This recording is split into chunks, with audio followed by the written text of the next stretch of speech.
Hello fellow humans and welcome back to the Nerdy Fox. I'm Steph and thank you for visiting my channel. Very much appreciated. If you're new, welcome. If you're coming back, thank you and welcome back. For February, I decided that February is going to have a theme called Reread February.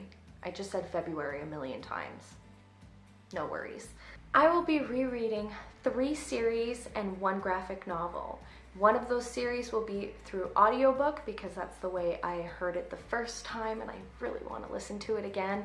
And the other 2 are going to be series that I haven't read since my 20s. Full disclosure, I did not finish both the series. I still had the last book of each of those 2 that I have never read. The first series I will be rereading is The Infernal Devices by Cassandra Clare. As you can see, do not have the 3rd book. Never read it, never bought it. So I will be buying it before I finish these 2. I will be purchasing it February 1st. As you can tell, I'm pre-recording this. But I will get the 3rd book. I do not remember anything from these. I don't even remember if I finished the 2nd book. I think I finished the first one, but I can't even remember. Like I said, early 20s. I'm now currently in my mid-30s, so it's been a while. For those who haven't read The Infernal Devices, which I'd be very surprised because that is a beloved series, just a quick thing, it is 1878. Tessa Gray is our main character, and she descends into London's dark supernatural underworld in search for her missing brother. That is all I'm gonna say about it because I can't even, like I said, no idea. Can't even remember what I read. This is a beloved trilogy by Cassandra Clare. It's been sitting on my shelf since my 20s and I want to reread it and finish it. Since Valentine's Day is in February, I decided to read some rom-coms and I couldn't think of a better series to reread than Following the Walsh Sisters by Marian. These books do not have to be read one after the other. They are their own story. You just get a couple of tiny little Easter eggs in each book about the other sister, but I didn't read it in order the first time because I didn't know that there was an order the first time. This was the first book I ever bought from Marian and it made me fall in love with her writing. This is the 2nd book of the series. I got it in an old bookstore, so I don't even know how old this book actually is or how many people actually read it. I've read this one 3 times, but yes, this is the book that made me fall in love with Marian. And then I picked up another book. I don't even remember which one I picked up from her, but then I realized, wait a second, they're from the same family. Hold the phone, are we following all the sisters? And then I picked up all the books. The first book of the series that I don't have anymore, I did read it. I remember reading it. I just could not find it on my shelf whatsoever. Like I said, early 20s, it's been a long time. I probably lent it out to somebody and never got it back, but I'm okay with that. As long as it found a good home and it was reread, I'm happy about it. The first book is called Watermelon. This is a book I remember that first chapter. Watermelon. All right, it follows the sister Claire. She has this perfect family. Her husband, her life is wonderful. She just gave birth to her first child and she's just in, you know, she's excited about this new chapter in her life, and then her husband leaves her while she just gave birth. She's in the hospital when her husband leaves her. This is what I mean by Marian knows how to grip the audience. So yeah, you're just following her.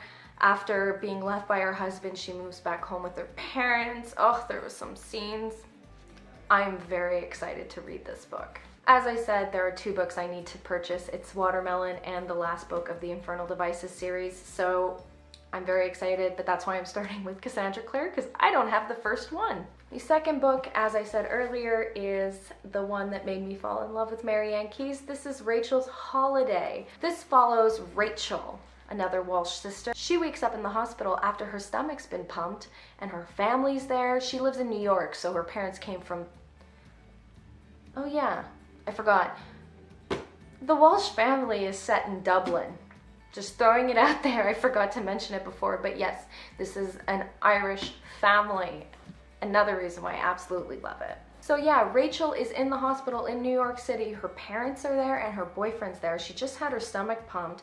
She's kind of like, what's going on? And then her family says that they believe she has a problem, as does her boyfriend. She doesn't think so. She just had one real bad night of partying. Which, you know, is a regular response after waking up, not remembering how you got there in the hospital, finding out your stomach was pumped. That happens to everybody. They decide that they are going to send her to a rehab center called the Cloisters, which is kind of Ireland's version of the Betty Ford Clinic. Very expensive. Her parents are fronting the bill because they really want her to get some help. Once again, Rachel does not believe she has a problem. In fact, like, everybody's just overreacting to the whole situation. But then she thinks, you know, I've seen the other celebrities go to these wonderful rehab centers. And by the way, the Cloister is known for having celebrities in there. So that, she's like, maybe I can take this as a holiday, as a vacation. Just take some time off from life, relax, get massages, do some yoga.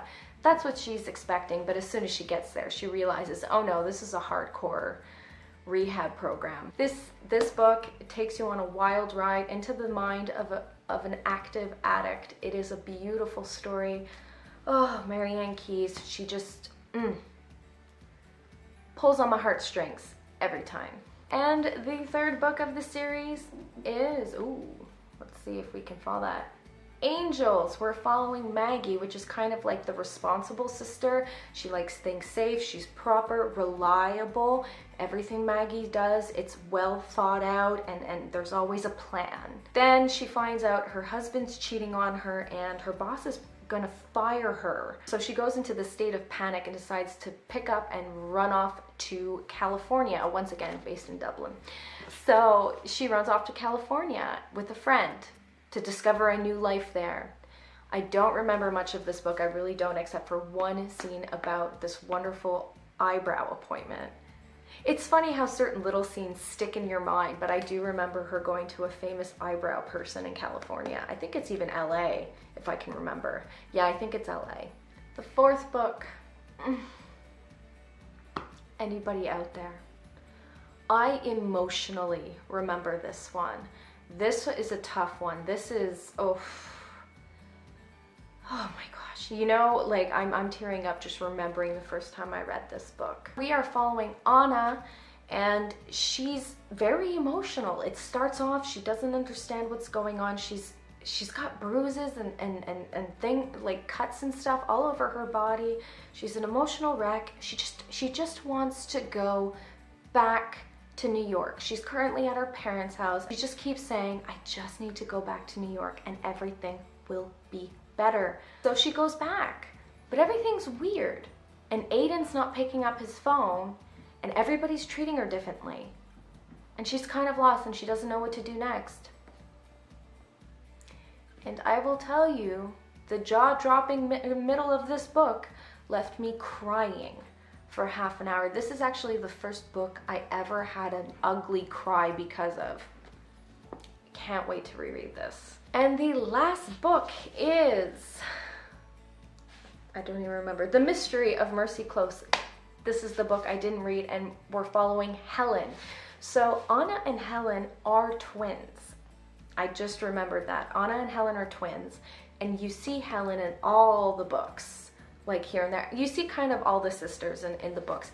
But Helen's character I always loved, and I didn't know why she didn't write a book for Helen specifically, and it was the last one. It came in years after I finished reading all of those and forgot about rom-com entirely.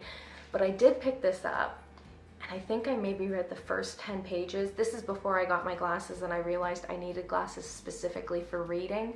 So I never finished it. So once again, last book of the series, haven't read it, really want to reread it. And for the graphic novel I want to reread, please enter Watchmen. I read this graphic novel for the first time right before the movie came out in 2000. I don't even remember when the movie came out. I'll pop the year there. But that's when I first read it, loved it. I love the movie. I know there's a lot of flack in the comic community of how crappy the movie was, and I think it was Alan Moore who said, my books aren't meant for movies. Was that him or was that Frank Miller? I can't remember. Anyway, I love the comic and I love the movie because they literally took panels from the book and put them in the movie. But yes, I will be rereading The Watchmen. This is following a bunch of superheroes and this is alternate history. Just realized it's alternate history. I really do like alternate history. Anyway, it's going through a world where all different things happened in our time, like the opposite happened from what our time looked like. And there's these superheroes, they became vigilantes to help the cities, and nobody likes them. It's illegal to be a vigilante now, and the opening scene is the comedian dying.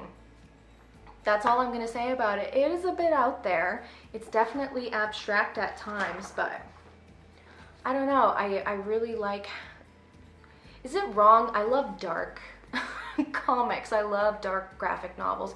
I do love Alan Moore. He's one of my favorite writers for graphic novels. I find he is amazing. He has that dark, non-mainstream way of looking at things, which I absolutely adore. And for the series I will be listening to by audiobook is The Bitter Seeds Trilogy by Ian Tregillis. This is an alternate history series and also semi-fantasy. I don't want to give too much away, but basically it's World War II.